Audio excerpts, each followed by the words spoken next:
Saudara-saudara, sebetulnya pada waktu seseorang berdana, itu yang akan dia pikirkan apa yang cocok untuk orang yang menerima dana. Ya, kan kita ini temanya adalah dana sebagai praktek. Dan waktu kita berdana itu bukan berpikir pada saya ingin berbuat baik, bukan. Tetapi saya ingin memberikan manfaat, memberikan kebahagiaan kepada orang yang menerima kebaikan saya. Oleh karena itu, kalau kita renungkan, pada saat persembahan dana katina, pasti yang didanakan itu adalah yang berhubungan dengan kehidupan kebikuan. Jadi tidak mungkin ada umat yang berdana sisir misalnya. Itu tidak mungkin. Kenapa? Karena itu tidak berhubungan dengan kehidupan kebikuan. Hair dryer tidak ada hubungannya dengan kehidupan kebikuan. Tetapi yang didanakan adalah jubah, kemudian ya tadi makanan, tempat tinggal, obat-obatan, dan lain sebagainya. Untuk mendukung kehidupan kebikuan, sehingga sama juga dengan mendukung pelaksana dhamma, sama juga dengan mendukung pembabaran dharma. Oleh karena itu, kalau tadi dikatakan oleh saudara ketua umum bahwa berdana ini menjadi sangat penting. Kenapa? Karena dana di masa katina itu bukan lagi memiliki nilai mata uang tertentu. Misalnya kita mempersembahkan jubah. Oh, mempersembahkan jubah itu nilainya adalah X rupiah. Berarti saya berdana X rupiah. Atau kalau saya berdana makanan, nasi bungkus misalnya, berarti saya berdana X rupiah senilai nasi bungkus itu. Kalau saya berdana renovasi wihara atau pembangunan wihara senilai X rupiah, maka nilai saya adalah X rupiah tersebut. Demikian pula dengan obat-obatan. Nah, konsep berdana pada saat katina, dia tidak seperti itu. Karena pada saat saya mempersembahkan 4 kebutuhan pokok para biku, sebetulnya bukan nilai rupiah yang saya danakan, tetapi adalah saya berdana dharma. Karena dengan jubah yang saya persembahkan, para biku bisa mengganti jubahnya yang sudah rusak, sehingga bisa melanjutkan kegiatan para biku untuk membabarkan dharma ke berbagai tempat. Dengan sebungkus nasi yang saya persembahkan, maka para biku mempunyai kekuatan, sehingga para biku mempunyai kesempatan untuk berbagi dharma di tempat ini ataupun di tempat-tempat yang lain. Ketika saya berdana bangunan, maka saya mendukung kesehatan para biku agar dapat membabarkan dhamma di tempat ini maupun di tempat yang berbeda. Demikian pula ketika saya berdana obat-obatan, maka saya mendukung kesehatan para biku agar selalu berkondisi prima untuk berbagi dhamma di tempat ini maupun di tempat lain. Jadi, sekarang dana yang Anda berikan pada saat sangga dana di masa katina bukan bernilai rupiah, bukan bernilai mata uang tertentu, tetapi sesungguhnya menjadi bernilai dharma. Nah, dan kalau kita membaca di dalam sumber-sumber dhamma, maka kita lalu mengetahui bahwa dari segala pemberian, pemberian dharma itulah yang bernilai tinggi. Sehingga kalau kita berdana katina ini, kita mempersembahkan 4 kebutuhan pokok untuk mendukung para biku, sebetulnya sama dengan berdana katina, sama dengan berdana dharma, mendukung kelestarian dharma.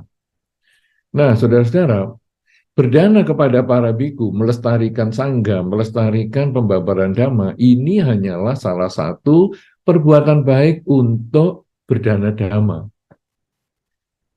kita semua punya potensi masing-masing untuk berdana dhamma, yang artinya melestarikan dhamma, yaitu misalnya saja Anda punya kemampuan untuk menulis karya-karya, buku-buku yang tentang pembabaran dhamma. Silahkan, karena Anda dengan menulis buku-buku, mencetak buku-buku, ataupun mengirimkan buku-buku ini secara misalnya dalam email ataupun dimuat di dalam salah satu web misalnya, maka Anda sebetulnya telah berdana dhamma juga. Kemudian Anda yang pandai menyanyi, ya, kalau tadi kita lihat pada waktu acara pembukaan ini tidak ada lagu Buddhis misalnya, mungkin satu ketika nanti boleh diadakan lagu Buddhis, karena lagu Buddhis itu juga termasuk pembabaran dhamma. Ya, jadi lagu Buddhis itu bukan hanya Dana Paramita saja ya, yang biasanya kita semua hafal, tapi lagu Buddhis itu banyak sekali. Bahkan ada satu penulis lagu Buddhis yang sudah di webnya ataupun di YouTube menulis ratusan lagu di situ, sehingga Anda bisa mengambil dan itu menjadi sarana pembabaran dhamma. Jadi selain berdana kepada para biku, kemudian juga Anda bisa menulis buku ataupun menulis artikel yang bisa dimuat secara online misalnya. Kemudian Anda juga bisa membuat lagu, ataupun kalau tidak bisa membuat lagu, ya menyanyikan lagu Buddhis. Kemudian mungkin Anda bisa berbagi dhamma, ceramah dhamma, dan lain sebagainya. Ini adalah termasuk kerelaan, termasuk dana yang dipraktekkan. Nah, sekarang kalau kita sudah sering melakukan kebajikan-kebajikan seperti itu, karena kalau kita hanya katina misalnya, maka hanya sekali dua kali, atau kalau Anda mau ikut katina setiap hari, karena katina itu berlangsung selama 1 bulan penuh, lalu Anda setiap hari melakukan kebajikan sanggadana di masa katina, tapi ya hanya sebulan itu saja. Kalau Anda menulis artikel, kemudian ya artikel 1-2, kemudian Anda menulis lagu juga mungkin sampai sekian banyak. Itu sebetulnya karena dana ini merupakan perilaku kebajikan yang paling mudah yang kita dapat kerjakan. Jadi kalau saya punya pikiran yang bisa untuk menulis, lakukan membuat tulisan. Kalau saya bisa mengarang lagu, buatlah lagu. Atau suara saya bagus, nyanyikanlah lagu walaupun yang dikarang oleh pengarang yang berbeda misalnya. Atau kalau saya bisa berbagi dhamma dalam bentuk ceramah dhamma, lakukan, karena itu adalah dana dhamma yang bernilai tinggi. Nah, sekarang apakah manfaatnya dana ini? Saudara-saudara, tadi saya sudah sampaikan bahwa waktu kita berdana itu bukan berpikir apa yang mau saya berikan, tetapi adalah apa yang dapat membuat ia bahagia.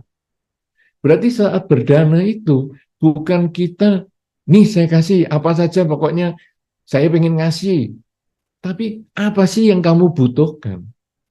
Kalau saya menulis buku dhamma, kalau saya ceramah dhamma, maka saya harus berpikir siapa yang mau mendengarkan ini, levelnya di mana. Apakah levelnya cukup tinggi untuk memahami dhamma?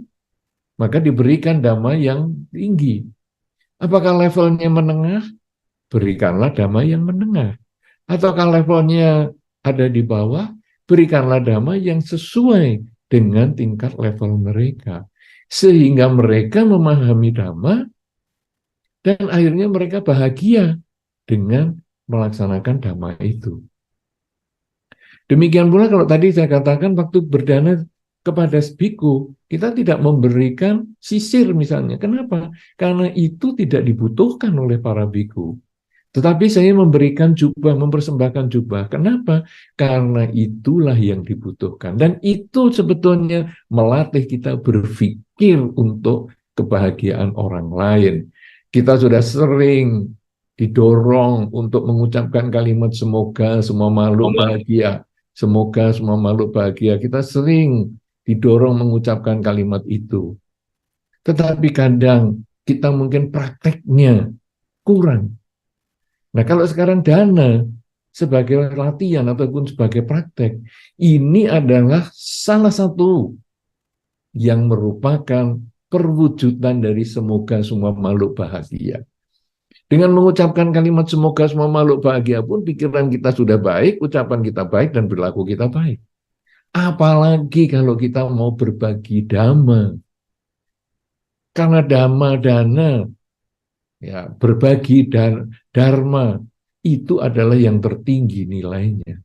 Kalau saya kemudian bisa ceramah dhamma, saya bisa menulis dhamma, saya bisa menyanyi lagu Buddhis, dan orang-orang kemudian memahami apa yang saya nyanyikan, saya tulis, dan saya ceramahkan, maka ada perubahan di dalam cara berpikir orang itu. Ada perubahan di dalam perilaku orang itu. Ada perubahan di dalam cara berbicara orang itu. Dan akhirnya semakin sering orang itu mendengarkan ceramah dhamma, lagu Buddhis, dan lain sebagainya, artikel-artikel dhamma dia baca, semakin baik perilakunya, ucapannya, dan cara berpikirnya. Inilah manfaat melaksanakan kerelaan atau dana. Kalau dah demikian, saudara-saudara, maka kita lalu merenungkan. Di dalam kehidupan kita, kita mengetahui bahwa ajaran Dhamma ada yang disebut kelahiran kembali. Mungkin kita ini sudah lahir untuk kesekian ratus kali atau sekian ribu kali atau sekian juta kali. Tetapi kebanyakan dari kita yang sudah lahir sekian banyak ini masih harus belajar lagi 1 tambah 1 sama dengan 2. 1 tambah 2 sama dengan 3. Masih harus belajar seperti itu lagi. Hanya beberapa orang tertentu yang bisa jauh lebih pandai sehingga mungkin masih SMP pun, teman-temannya masih SMP, dia sudah selesai lulus kuliah perguruan tinggi karena dia sudah mampu mengingat kemampuan kehidupan sebelumnya, sehingga dia tidak perlu lagi belajar 1 tambah 1 sama dengan 2. Langsung SMP teman-temannya, dia sudah lulus perguruan tinggi. Tapi kebanyakan dari kita, semuanya masih harus belajar 1 tambah 1, 1 tambah 2, dan seterusnya. Namun saudara-saudara, ada beberapa hal yang kita bawa dari kehidupan sebelumnya. Salah satunya yang kita bawa dari kehidupan sebelumnya, bukan sekolah, bukan bahasa, karena kita harus belajar bahasa lagi dan lain sebagainya, tetapi adalah pemahaman Dhamma. Pemahaman Dhamma itu kita bisa bawa sejak kehidupan sebelumnya. Sehingga ketika kita mengalami proses spiritual, misalnya kita pergi ke salah satu wihara, kita kadang-kadang merasakan, saya kok feel at home ya di wihara ini. Saya kok merasa nyaman ya dengan wihara ini. Kita tidak belajar lagi itu, tapi muncul mendadak. Kemudian kadang kita ketika mendengarkan salah satu lagu Buddhis, aduh rasanya merinding semua badannya, rasanya nyaman sekali, rasanya kita memahami Dhamma itu dengan lebih jelas. Kenapa? Karena ini kemampuan yang kita bawa sejak kehidupan sebelumnya. Bahkan ketika kita sedang bermeditasi, kita kadang bisa mengalami pengalaman-pengalaman yang melebihi dari teman-teman kita. Karena kita sudah membawa pengalaman meditasi kita dari kehidupan-kehidupan sebelumnya. Kenapa kita bisa membawa pengalaman-pengalaman kehidupan yang sebelumnya, terutama dalam praktek Dharma? Karena kita pada kehidupan sebelumnya juga mendapatkan praktek-praktek dana dari lingkungan kita. Mungkin orang tua kita, mungkin tetangga kita, teman kita, para bhikkhu sangga pada kehidupan itu, mereka berceramah Dhamma, mereka mengajarkan meditasi, mereka mengajarkan tentang kemoralan, mereka mengajarkan tentang kerelaan, dan itu ke bawah sampai kehidupan ini. Oleh karena itu, saudara-saudara, kita jangan hanya menikmati makanan sisa kehidupan lampau. Kita bisa lahir sebagai manusia, kita bisa mengenal Dhamma, kita bisa mempraktekkan Dhamma di kehidupan ini, kita bisa mengenal ajaran Sang Buddha di kehidupan ini. Jangan kita hanya berbahagia dengan diri kita, karena kita sudah merasakan kelebihan-kelebihan seperti itu. Tapi marilah kita juga melaksanakan beradama yang paling sederhana, yaitu kerelaan, yaitu berdana. Karena dengan dana pikiran yang baik, dana ucapan yang baik, dana perilaku yang baik, selain bermanfaat untuk diri kita, di kehidupan ini kita menambah kebajikan, dan kita bisa membawa kebajikan ini sebagai modal kelahiran di alam yang lebih baik setelah kehidupan ini. Tapi apa yang kita pikirkan, berucapkan, dan perilaku itu dapat memberikan manfaat untuk orang-orang di sekitar kita, keluarga kita, tetangga kita, saudara kita, teman kita, bahkan semua makhluk yang berhubungan karma dengan kita. Ketika kita terus memancarkan pikiran cinta kasih, sering mengucapkan kalimat-kalimat yang baik, sering berperilaku yang membahagiakan mereka, maka kebajikan yang kita lakukan, dana yang kita praktekkan ini dapat mengkondisikan mereka di dalam kehidupan ini berbahagia. Juga di dalam kehidupan-kehidupan selanjutnya, mereka akan terus berbahagia di dalam pelaksanaan Dharma. Oleh karena itu, saudara-saudara, pelaksanaan Sanggadana di masa Katina pada tahun 2567 ini yang diselenggarakan oleh keluarga besar mahasiswa Buddhis Universitas Tanjung Pura, jadikanlah bukan hanya sekedar upacara, tapi jadikanlah menjadi awal perilaku kebajikan yang kita harus lakukan, bahwa kerelaan dana sebagai praktek akan memberikan manfaat untuk diri kita, menumbuhkan kebahagiaan di kehidupan ini maupun kehidupan selanjutnya, tapi juga memberikan manfaat untuk mereka yang menerima dana. Dan dana ini bisa kita wujudkan dalam bentuk dana pikiran, memberikan pengertian, memberikan ide-ide yang positif kepada teman-teman maupun lingkungan kita. Dana ucapan, dengan mengucapkan hal-hal yang baik, nasihat-nasihat yang baik, menghindari maki-makian, menghindari gosip, menghindari caci maki, omongan kasar. Dana bersifat perilaku, menolong orang, membantu mengangkatkan barang, menyeberangkan orang, mengantarkan orang yang sakit menuju ke rumah sakit atau tempat pengobatan, dan lain sebagainya. Tangan kaki kita bisa untuk berdana, untuk melakukan kebajikan. Badan kita bisa untuk berdana dan melakukan kebajikan. Ucapan kita, mulut kita bisa untuk melakukan kebajikan, demikian pula pikiran. Seluruh anggota tubuh kita mulai dari kaki sampai kepala dapat untuk melakukan kebajikan. Tinggal kita mau atau tidak. Kalau kita tidak mau melakukan kebajikan, kita menyia-nyiakan kesempatan melakukan kebajikan, maka kita hilang kesempatan untuk berbuat baik di saat ini.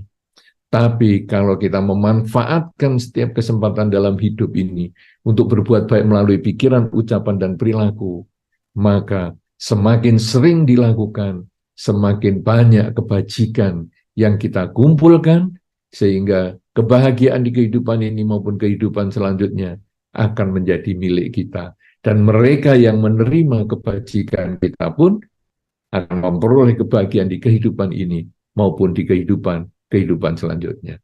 Semoga Anda semua selalu berbahagia. Semoga semua makhluk, baik yang tampak maupun yang tidak tampak, selalu berbahagia. Selamat melaksanakan Katina.